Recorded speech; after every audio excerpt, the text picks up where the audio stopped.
मेरे द्वारा जो भी होगा मेरे प्रभु करा रहे हैं। मेरे पास जो भी है वो प्रभु का है। प्रभु के सिवा मेरा कोई नहीं है। मैं कुछ नहीं हूं। मैं क्या हूं? कुछ नहीं हूं, प्रभु का हूं। न ज्ञानी हूं, हाँ, न विद्वान हूं, न कर्मकांडी हूं। मैं प्रभु का, मैं अपनी प्रियाजू का हूं। मान्यता से सारी मान्यताएं काट दो, ज्यादा झंझट करने की जरूरत नहीं। साधन काल में साधक को कुछ अनुभव तो होता नहीं, तो होता है अगर मैं प्रभु का हूं, प्रभु के लिए सब, तो ये गंदी बातें क्यों हो रही, ये जलन क्यों हो रही, ये अशांति क्यों हो रही, घबराहट क्यों हो रही, भय क्यों हो रहा है? केवल कहने से हो जाएगा मैं प्रभु का हूं, ये सब प्रभु के द्वारा हो रहा है? कह तो रहा हूं, रोज कह रहा हूं, पर बहुत परेशान हूं। स्पष्ट वर्णन कह रहे हैं। अनुभव ना होने पर भी तुम्हारा संसार बंधन कट चुका है। जैसे एक बहुत बड़ा वृक्ष हो, पुराना, और आंधी से जड़ से उखड़ जाए, उखड़ गया है, बड़ी बड़ी जड़ें हैं, पर कुछ छोटी अभी ऐसे नीचे से, पूरा नहीं उखड़ पाया, गिर गया है, अब उसकी सत्ता नहीं रह रही, पर वो थोड़ा थोड़ा नीचे जमीन से आधा ऐसे ऊपर दिखाई दे रहा, नीचे की छोटी जड़ें ऐसे लगी हुई है, उससे वो हरा भरा महीनों दिखाई देगा। तो आपको लगेगा वृक्ष जिंदा, नहीं नहीं, जहां आप उठाओगे खत्म हो गया। ऐसे ही हम कह तो रहे कि प्रभु का सब कुछ है, प्रभु ही सब करते हैं, तो कुछ जड़ें थोड़ी थोड़ी लगी हुई हैं। जैसे आप ये ग्रंथ किसी को दे दें, वो पढ़ रहा है, तो आपको देखते हैं मैंने इसे दिया था, ये ग्रंथ मैंने दिया था। हम तुमको इसे जमीन में रखने को नहीं दिया, संभाल के केवल पढ़ो, दूसरे को नहीं दे सकते। मैंने दे दिया है, पर अधिकार मेरा है। यही बेवकूफी हमारे को क्लेश दे रही, अशांति दे रही है। प्रियाजू का, प्रियाजू का अधिकार नहीं, इसमें अधिकार मेरा है। समझ लीजिए आप अपने घर प्रियाजू का, संपत्ति प्रियाजू की, मैं प्रियाजू का, सब कुछ प्रियाजू का, पर अधिकार मेरा। अगर प्रियाजू ने ये वस्तु ऐसे इधर से इधर कर दी, तो आपके भजन का, आपके समर्पण का यही फल। मैं चाहता था ये यहां रखी जाए, यहीं रखी जाए, यहीं रखी जाए, तो आप क्या कर रहे हो? प्रियाजू को अपनी सेवा में ले रहे हो या आप प्रियाजू की सेवा में जा रहे हो? अभी आप अपना ही तो अधिकार जमा रहे हो। देख लो, ऐसा ही समर्पण है, ऐसा ही समर्पण है। गुरुजी न कोई माता न पिता, आप। जरा सी कोई बात, वो आप हमारी अनुकूलता के लिए आप थे, प्रतिकूलता के लिए आप नहीं थे।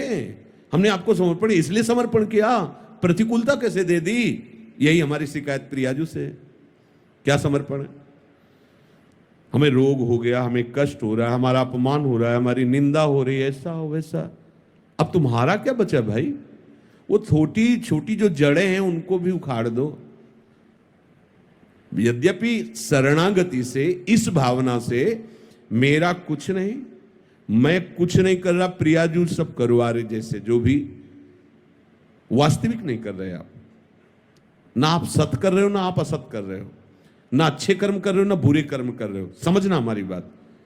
आपने अच्छे बुरे कर्मों के आरोप को अपने में मान लिया है, उसी का आपको दंड मिल रहा है।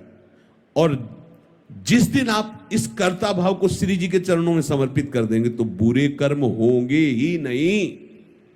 इसकी पहचान है। जैसे लोग कहते प्रभु की सत्ता के बिना पत्ता नहीं हिलता, तो हमसे जो कुकर्म आचरण हो रहे हैं प्रभु ही करवा रहे हैं। हाँ, उन प्रभु को तुम जान नहीं पा रहे हो कौन करवा रहे हैं। उन प्रभु का हम परिचय बताते हैं, उनका नाम है अहंकार। जिन प्रभु को तुम आरोपित कर रहे हो कि वो कुकर्म आचरण करवा रहे हैं, हाँ ठीक है, उनकी बिना सत्ता के पत्ता नहीं हिलता। तो ये जो सत्ता आपने स्वीकार कर रखी, वो श्री कृष्ण की नहीं, वो अहंकार की स्वीकार कर रखी है। मैं ये करता, मैं। आप हटा दो इसको। बुरे कर्म स्वाभाविक उससे नहीं होंगे, स्वाभाविक संकल्प नहीं हो, क्योंकि करता ही नहीं रहा तो होगा कैसे? अब भागवतिक अपने आप होंगे, बिना संकल्प के होंगे और ऐसे महान होंगे कि आपका मंगल, जगत का मंगल स्वाभाविक होगा। जैसे वृक्ष कुछ नहीं करता, लेकिन उसके द्वारा जगत मंगल स्वाभाविक होता रहता है। आने वाले को छाया, फल, फूल, पत्ते, लकड़ी जो चाहे ले ले, उसके द्वारा किसी का अहित नहीं होता। नदियां किसी का अहित नहीं कर रही। ऐसे संत का जो भगवत चरणारविंद में आसक्त है, वो करता नहीं किसी का मंगल, उसे स्वाभाविक मंगल होता है। पुष्प की खुशबू स्वाभाविक प्रकृति में सुगंध फैला देती है, उसको प्रचार प्रसार नहीं करना होता। ये अहंकार, ये करना है, ये नहीं करना है, ये दोनों क्रियाएं ही हैं। करना भी और नहीं करना भी, दोनों क्रियाएं। जो महापुरुष होते हैं वो इन दोनों से अलग होते हैं। जो करना हो करा लेना, जो नहीं करना है वो ना करवाना। एक कितना आनंद है, अभी आनंद है। और इसका फल होगा कि आपकी जितनी सामग्री जमा है दुख भुगाने वाली या लोक लोकांतर भटकाने वाली, इस सूत्र से सब भस्म हो जाएगी। और जो नवीन है वो उस, क्योंकि वो सब इनके पर चतुराई से नहीं, वो चतुर शिरोमणि है। कई बार सुनाया सत्संग में, एक ब्राह्मण बड़े विद्वान, शास्त्र के ज्ञाता, जैसे आप ही सत्संग सुन रहे हो, उनकी सत्ता के बिना पत्ता नहीं हिलता। तो जो हमने दुराचार किया, गोविंद आपने कराया भोगो। अच्छा किया मैंने किया, बुरा किया गोविंद ने किया।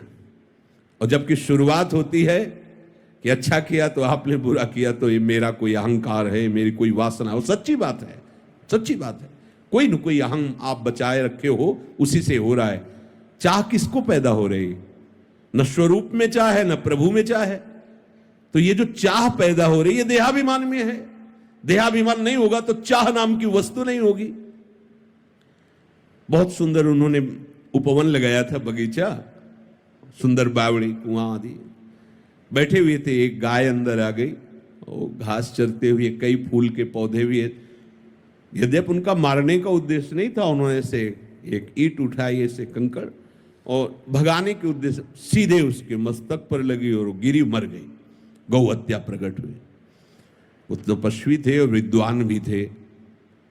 गौ हत्या ने कहा, हमें स्वीकार कीजिए, अभी आपने बहुत बड़ा अपराध कर दिया। तो नहीं, हत्या तो मैंने नहीं की। हाथों में देवराज इंद्र का वास है, अलग अलग शरीर के अंगों में देवताओं का वास है। तो ये हाथ के द्वारा कंकड़ उठा के मारा जाना, ये देवराज इंद्र का है। और ये ब्रह्म हत्या, गौ हत्या उन्हीं के पास, देवराज इंद्र के पास गौ हत्या गई और कहा मुझे स्वीकार करो। तो उनका कब अपराध हुआ है शाम से? तो उनका ब्राह्मण देवता ने ऐसा कि हाथ में देवराज इंद्र का वास है। उन्होंने एक धनी मानी पुरुष के रूप में गए, फल फूल भेंट करी, प्रणाम किया, पंडित जी कितना सुंदर बगीचा, किसने लगाया? मैंने, ये सब मैंने 10वें वर्ष से पानी लगा के, खाद लगा, सींच के ऐसा बगीचा प्रशंसनीय। कुआं भी बहुत सुंदर निर्माण किया है। किसने? मैंने। ये गौ हत्या किसने की? गौ हत्या से कहा चढ़ो, इसको बहुत विद्वान बनता है। हमारी दशा कुछ पंडित जी वाली है। नहीं, बुरा आचरण हुआ भगवान ही कराते हैं, सही आचरण हुआ पोस्टर में लिखवा दिया। नहीं चलेगा, नहीं चतुरई, चतुर शिरोमणि से नहीं चलने वाली। साधन काल में प्रकृतिजन्य गुणों से सर्वथा अतीत हूं, ऐसा अनुभव ना होने पर भी जब साधक ये मान लेता है कि मैं प्रभु का हूं, अब मेरा सारा भार प्रभु के ऊपर है, प्रभु मुझे जैसे चलाना चाहे वैसे चलावें। यद्यपि अभी समर्पण नहीं हुआ, ये समर्पण की भावना बन रही, तो हमारे अंदर जो संकल्प विकल्प है वो बंद नहीं होंगे। ध्यान रखना, हमारे अंदर चाह का जो क्रम है वो बंद नहीं होगा। हमारे अंदर जो संसारिकता वो बंद नहीं हो जाएगी। अच्छे से समझना। पर सही बात आगे लिखा है, सही बात यह है कि ये मान्यता तुम्हें मुक्त करके ही छोड़ेगी। देखो, डरना नहीं है। ये जो प्रवाह चल रहा है, जैसे कई किलोमीटर से धारा आ रही हो और पीछे पानी रोक दिया गया हो तो वहां रोकते ही पानी यहां थोड़ी बंद हो जाएगा, थोड़ा समय लगेगा, वो पानी निकलते निकलते फिर खत्म हो जाएगा। ऐसे ही सृष्टि चक्र में कामना वासना का प्रवाह चल रहा है। अब इसको हमने सही मान्यता के द्वारा रोक दिया, प्रवाह को। मैं नहीं करता हूं, ये शरीर, ये मन बुद्धि बहुत सूक्ष्मता से देखो, सब प्रभु के हाथ में है, तुम्हारे हाथ में नहीं। सब कोई चाहता है ऐसा सुंदर रूप हो कि सामने वाला देख के मोहित हो जाए, पर ऐसे क्यों हो? क्योंकि तुम्हारी चाह के अनुसार थोड़ी सब हो जाएगा। सब चाहते हैं कि सर्वांग सुंदर, स्वस्थ, अजर, अमर, सब भोग हमें ही मिल जाए, सबका स्वामी मैं बनूं। ऐसा तुम्हारी चाह से थोड़ी हो रहा है। देख लो, जब तुम्हारी चाह से कुछ हो ले रहा है तो चाह क्यों करके फंस रहे हो? ऐसे हो जाओ। पर अज्ञान के कारण पूरा संसार इसी में लगा हुआ है, पूरा संसार वह भटके जा रहा है, दौड़े जा रहा है। अब आपने उस प्रवाह को रोका। बिल्कुल सच्ची से समझ लेना, अगर ये बात हृदय में बैठा लोगे तो आज ही मान लो कि अब तुम्हारा फाइनल ठीक हो गया। आगे आपको अनुभव में, अभी अनुभव नहीं है, धारा है रुक गई है, पर प्रवाह वो अभी धीरे धीरे धीरे, जब वो जहां से रुका वहां से यहां तक का जब पानी निकल जाएगा तो आपको अपने आप दिखाई दे देगा रुक गया। पर वो तत्काल की और एकदम दिखाई दे कि निर्वासनिक हो, ऐसा नहीं है। हमारे अंदर वासनाओं का प्रवाह हो रहा है, हमें अच्छा बुरा भी लग रहा है, कामनाएं भी हैं, पर हम अभी जीवन मुक्त हो सकते हैं। बिगड़ी जन्म अनेक की, अब ही सुधरे आज हो। समझना इस बात को। क्या? प्रभु के सिवा मेरा कोई नहीं। मान लीजिए प्रभु, हे प्रभु आप मान लीजिए कि प्रभु के सिवा आपका कोई नहीं है। अंदर से देखिए, आप अपने जीवन का अधिकार केवल प्रभु को दीजिए। अब वो हमारी प्रशंसा करवाएं, निंदा करवाएं, हमें ऊंचे बैठाएं, नीचे बैठा लें, स्वस्थ रखें, अस्वस्थ रखें, कामना युक्त रखें या निष्काम रखें, आपका प्रश्न खत्म हो जाना चाहिए। बिल्कुल एकदम अभी वृंदावन धाम में बैठे हुए चर्चा हो रही, इसमें संशय करने की जरूरत नहीं। बिल्कुल आप योगक्षेमम भाम्यहम तेषाम अहम समुद्धरता अहम त्वाम सर्व पापेभ्यो मोक्षयिष्यामि मा शुचा। ये हम नहीं कह रहे, वो कह रहे हैं जिन्होंने सृष्टि सर्वधर्मान परित्यज्य माम एकम शरणम व्रज अहम त्वाम सर्व पापेभ्यो मोक्षयिष्यामि मा। मैं तुम्हें निष्पाप करूंगा, करूं सत्य ते साथ, मैं तुम्हें साधु बनाऊं। काहे को बोझा लिए घूम रहे हो? ऐसे डारी भार पे भार परम धन राधा नाम। निश्चय करो, मेरे शरीर का, मेरे अंतःकरण का, मेरे स्वभाव का अधिकार केवल प्रियाजू को है। बस ये तीनों शरीर, तीनों शरीर, तन वांग मनोभीर अमलई, फिर सोहम तवयु, बिल्कुल सिद्ध सिद्धांत। इसलिए हम रुक रहे, धैर्य पूर्वक विचार करो किसका अधिकार तुम्हारे ऊपर है। तो बहुत से अधिकारी निकल पड़ेंगे, सब अधिकारियों को नोटिस दे दीजिए कि बहुत बड़े अधिकारी के हाथ में हमारा मकान दुकान सब समर्पित हो गया, तुम्हारा काम खत्म। पर ये केवल बातें हैं, बातों से क्या। जब सखी बातों से प्रीति नहीं उपजती, प्राण देना पड़ता है, समर्पण करना। आप निश्चय करो कि मेरे जीवन का अधिकार केवल एकमात्र हरि गुरु चरणों में, बस किसी का अधिकार नहीं। इसी में फेल हो जाओगे। 100 में 1-2 लाइन के इस पार आएंगे ना, पीछे हो जाएंगे। जो कहो हरिवंश रस बिरलो समझनहार, एक दोई जो पाइए खोजिए सब संसार। हरिवंश गोसाई भजन की सकृत माने बिरला को रीत जानी है। उन बिरले में आप सब हो। कितनी सृष्टि है, कितने बैठे हो, ऐसे इतने हो, कितनी सृष्टि है। आप सब बिरले हो, आप सबका आखिरी जन्म है। आप सबको प्रियाजू ने चयन कर लिया है आप अपनी तरफ से तैयारी कर लीजिए। आज ही, अभी ही आप भार रहित हो जाएंगे यदि बात स्वीकार कर लेंगे। मेरे जीवन का संपूर्ण अधिकार मेरी प्रियाजू को है। प्रियाजू की इच्छा के बिना अब मेरी कोई इच्छा नहीं। अब मारो या तारो कहें हम क्या। जब दिल ही दे दिया तो दिल की बात दिलवर जाने। अब दूसरे से कहने की क्या जरूरत है। दूसरे का अधिकार ही नहीं है, प्रियाजू का अधिकार। आप बैठा लिए इस बात को हृदय में, है ऐसा? नहीं हो तो कर लीजिए, नहीं तो एक कर्मजाल इतना बड़ा है कि हमारे पास काटने के लिए विवेक नहीं इतना। उसको भस्म कर दिया जाएगा, काटा नहीं जाएगा, पूरा का पूरा भस्म कर देंगे। एक सूत्र केवल, बिगड़ी जन्म अनेक किया वही सुधरे आज। समझो, आज अभी सुधरने की बात कह रहे तो क्या हो जाएगा? मैं प्रभु का हूं इतना मान लेने से अभी आप सिद्ध हो जाओगे क्या? नहीं, वो प्रवाह खत्म हो गया, वो बांध लग गया। अब धीरे से आपको समझ में आ जाएगा कि वो प्रवाह खत्म होता चला जा रहा है। कुछ भी मैं किंचन मात्र भी कुछ नहीं, जो कुछ मेरी प्रिया। हो सकता है कि आपके द्वारा आचरण गलत हो जाए, चिंतन गलत हो जाए, राग द्वेषात्मक वृत्ति भी दिखाई देगी, पर अब उसकी सत्ता नहीं रह गई। अब उसकी सत्ता नहीं रह गई। वो वासना भी, इच्छा भी दिखाई देगी, अब उसकी सत्ता नहीं रह गई। धैर्य पूर्वक समझ लीजिए। इनके मन में वासना चल रही, आपको क्या परेशानी है? तो आपने अपने को उनको दे दिया, वो वासना चलावे या उपासना, आपको क्या परेशानी? मेरी प्रियाजू अब जोई जोई प्यारो करे सोई मोही। लेकिन ऐसा प्यारो करे तो मोही भावे, और ऐसा करे तो ना भावे, ऐसा तो नहीं लिखा ना। फिर आप क्यों करते हो? अभी परमहंस हो जाओगे, अभी परमानंद में डूब जाओगे। बस बात समझ नहीं पा रहे हो। मेरे अंदर तो ये है, तो तुमने दिया क्या है? सब कुछ तुम्हारा ही है, तो तुमने दिया क्या है? मेरे अंदर, हम कह रहे हैं तन मन।